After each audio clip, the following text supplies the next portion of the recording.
everybody, welcome back. Today I'm very excited because I am participating in my very first challenge collaboration with other YouTubers. This challenge is hosted by Crystal from the Crafty Creech Furniture Flips and DIYs, and it's co-hosted by Mel of Colored Caboose Creations. She won the last challenge and her entry was just phenomenal. So please go check that out. This challenge is the Furniture Flipping Pet Challenge. It's part of the Unique Antique Challenge series. Today the requirements are that it has to be an antique, and I'm certainly not using an antique. What I'm going to do is turn this cheap dresser into a fun litter box cart that's in the style of a weathered cottage. It's going to involve some heavy deconstruction and construction, and I don't know how to do that. So stick around if you want to see if I can pull it off. Hi, I'm Anne. I take my love of DIY to create pieces like this. Welcome to Misty Glen DIY. So what I'm doing is flipping that dresser on its back, and then I'm going to take out everything that's inside of it, and I'm going to cut it down to size, and that's going to serve as the basic frame for my litter box cart. I used this dresser because it was one of the few that I could find that was wide enough to fit my cat's two ginormous litter boxes. I'm unscrewing what I can, but I've run into a little bit of a problem here because this is sort of an IKEA construction with hams and some kind of bolt that's really stuck inside the dresser. So I'm trying my best to get it out, but I actually end up having to break down and buy a jigsaw.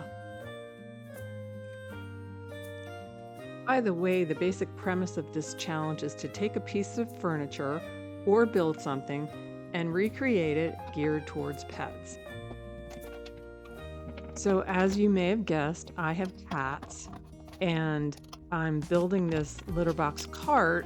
I'm going to put it on casters so that I can roll it away from the area where I have it stored and vacuum under it, and also something that actually fits the two litter boxes, because what I have right now does not fit the litter boxes.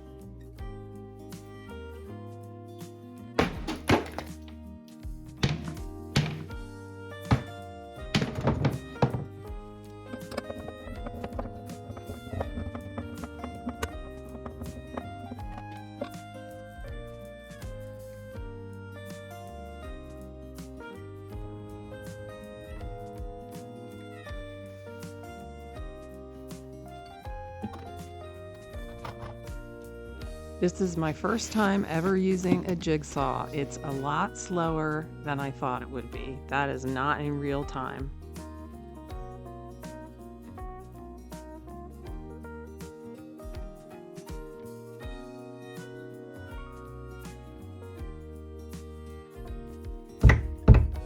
Here I'm removing the staples left behind from the shelf. The staples were in the backing, so I'm removing those with a little bit of difficulty. Here I'm measuring how long the litter box is and where to cut the end off of the dresser. I'm kind of stuck because I've got those two bolts that I have to be concerned with.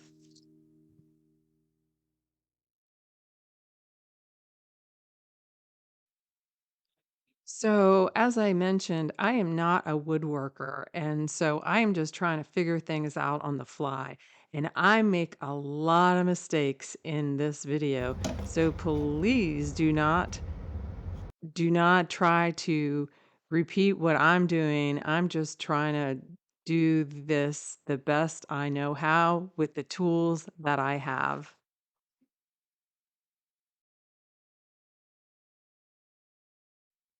And that cut did not go so well at all.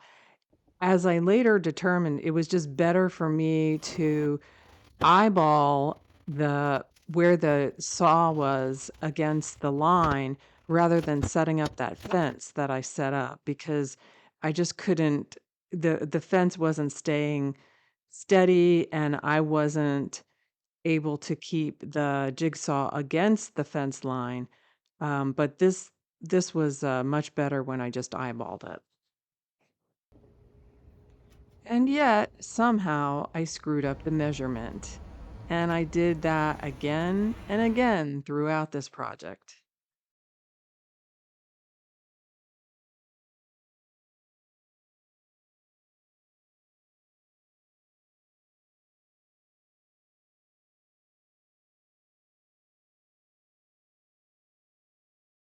Definitely going to need to clean this crooked line up somehow in the future. You may be wondering why I'm not using a circular saw, and this is the reason. It has constantly left my cuts charred and burned. Well, the reason for that, I figured out, was that my blade was dull. And I thought it might have been dull. And I thought, well, maybe I can go get a new blade. But I think I was just a little bit too lazy. What I've been doing here is measuring and cutting boards for the bottom of the cart, which used to be the back of the dresser. The back of the dresser was just some flimsy sort of cardboardy thing. And I didn't want to remove it because I just didn't have a piece of wood large enough to fit. And at the time, I didn't have the confidence to use the circular saw or the jigsaw to cut a piece of wood to size. And here I'm adding casters to the bottom, which the casters is one of the main features of this cart to make it easy to move around.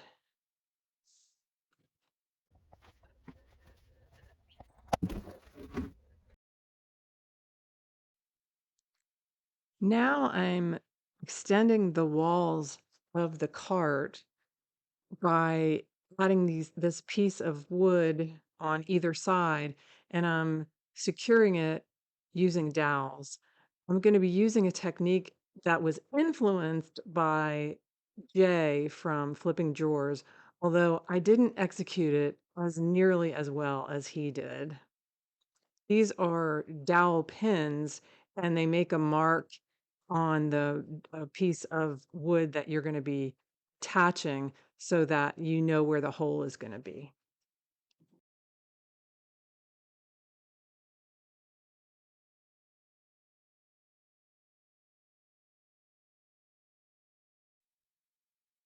I tested the fit and then attached it with this all-purpose glue that was very weird. I didn't fare as well with the fit on the other side, so I had to really do some jimmying around. I let that dry overnight and took a much needed kayaking break. This brand of glue foamed up. It was very weird. It was like that foam insulation. So I had to end up scraping a lot of that off.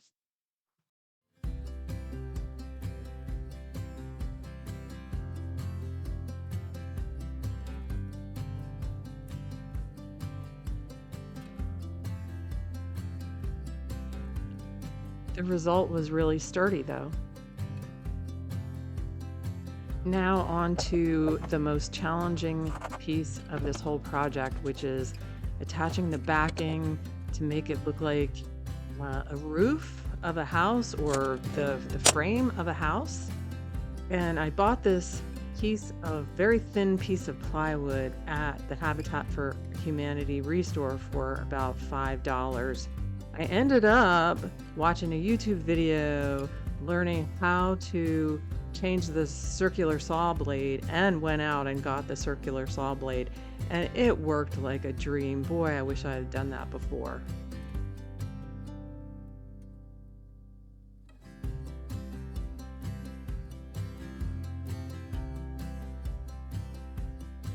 I'm lining up the back of the part And here you can see the results of the problems I had with adding the extension to the side and it not working out properly. So I'm going to have some make it work moments coming up. After stepping back, I thought that the roof line was way too steep. So I decided to cut a little bit off of it and make sort of I think it's called a gambrel style roof line. I liked that better.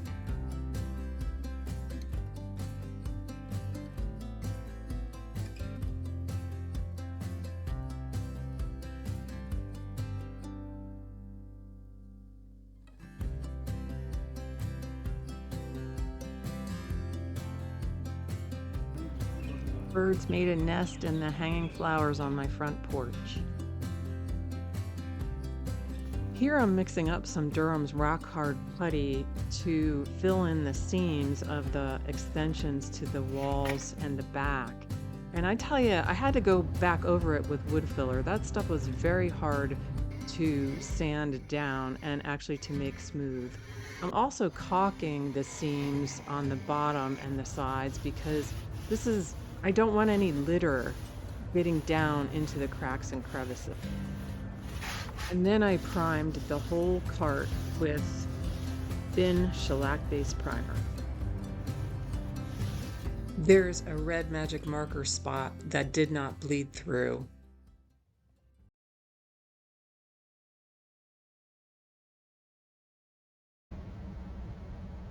I'm giving the back a base coat of Dixie Belle's Vintage Duck Egg.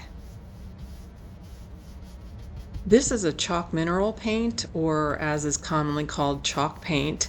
And in this project, I'm actually going back to my roots. I started my furniture painting and flipping adventure via Dixie Belle's chalk paint by doing the wood wall that you may see me standing in front of here and there. And I'm giving the sides a base coat of Dixie Belle's chalk mineral paint in the color Sea Glass.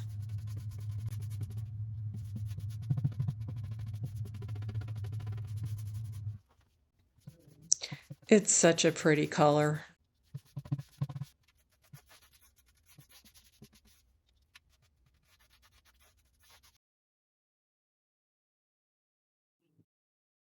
I'm going to paint stripes of the sea glass over the vintage duck egg. And I'll show you a little trick on how to do that, which is use these spacers, use the width of your painter's tape as spacers.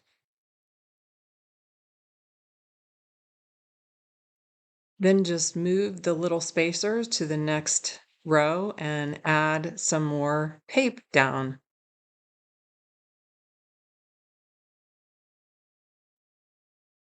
In order to get clean, crisp paint lines, I am painting over the tape with the vintage duck egg, which is the base color.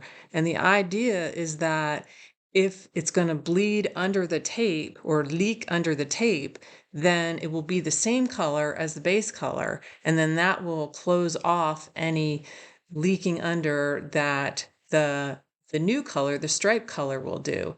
And so here I am putting the stripe color on, which is the sea glass.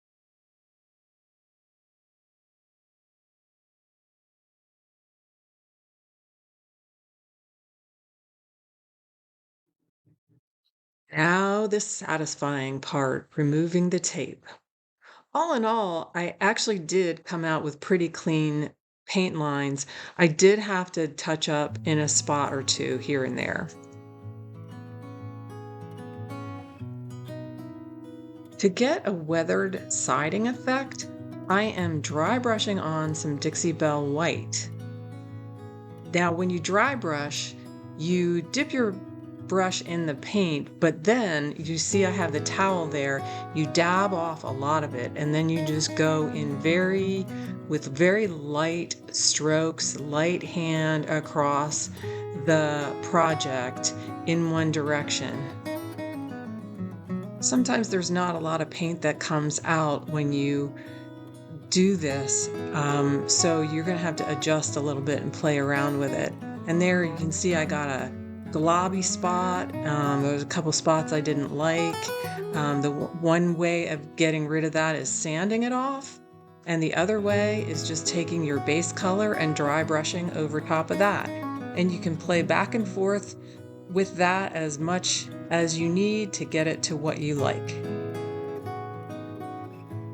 To make it look even more like siding, I took a Sharpie and used a straight edge to make lines.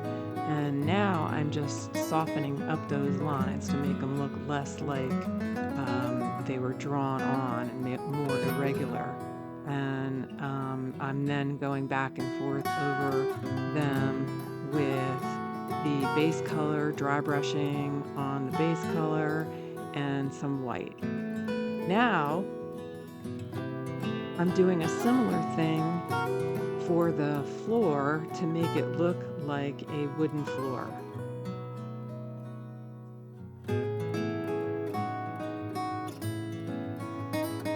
I'm taking a somewhat watered down mixture of paint to make this brown color and just brushing it on. It was transparent enough that I thought it looked pretty good.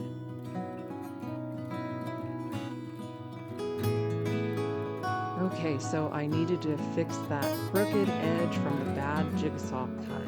So I'm taking a piece of wood from an old shelving unit and I'm making trim out of it. And here I bought some trim from Lowe's, and I am kind of making it look like the railing of a balcony.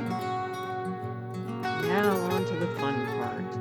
I am painting on two cats that memorialize two cats I had in the past who are no longer with us. I sketched out these paper templates the night before just to get myself an idea of the proportion and the shape that I wanted the cats to be in. But then I came up with this idea of just kind of doing circles and going from there, and I think it worked out actually even better.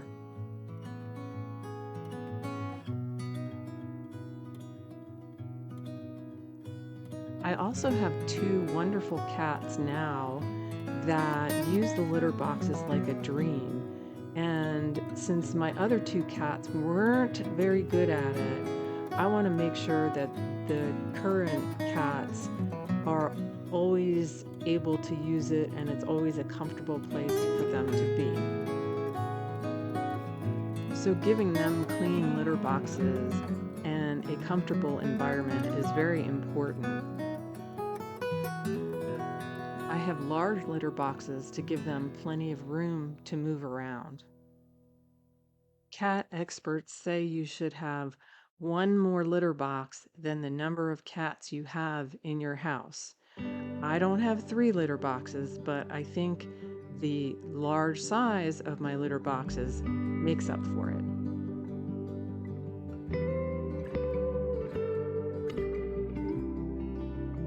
If you're enjoying this video, please leave a comment or like or share it. It helps YouTube know that this is a video to recommend to others, and it helps my small channel grow. I also ask you to consider subscribing. Subscribing is free. All you need is a free YouTube account.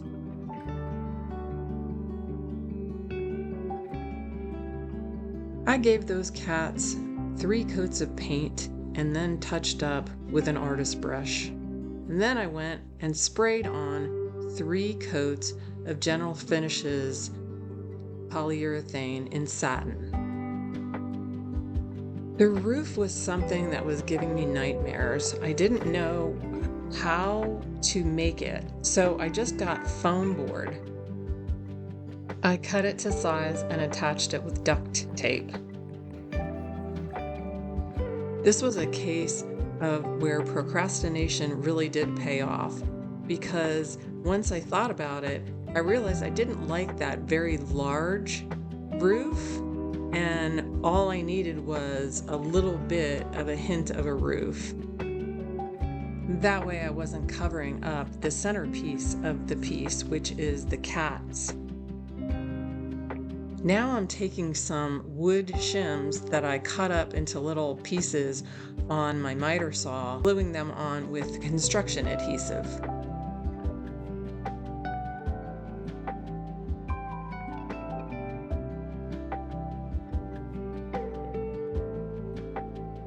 I stained them with General Finishes gel stain in the color nutmeg, and then I put a gray stain over top of that, which I did off camera.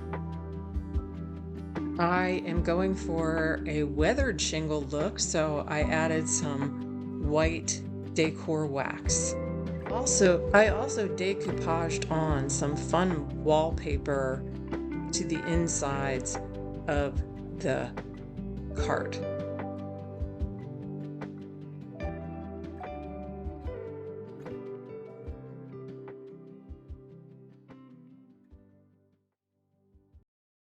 And that was pretty much it. She's ready to go.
Hi everybody, thanks for watching, and thanks to the Crafty Creech DIYs and furniture flips and the Colored Caboose Creations for co-hosting this challenge. I love the way this turned out and I can't wait to start using it.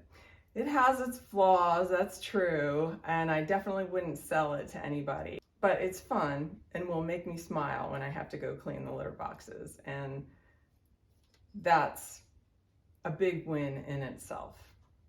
All right, thanks. Take care. Until next time. Bye-bye.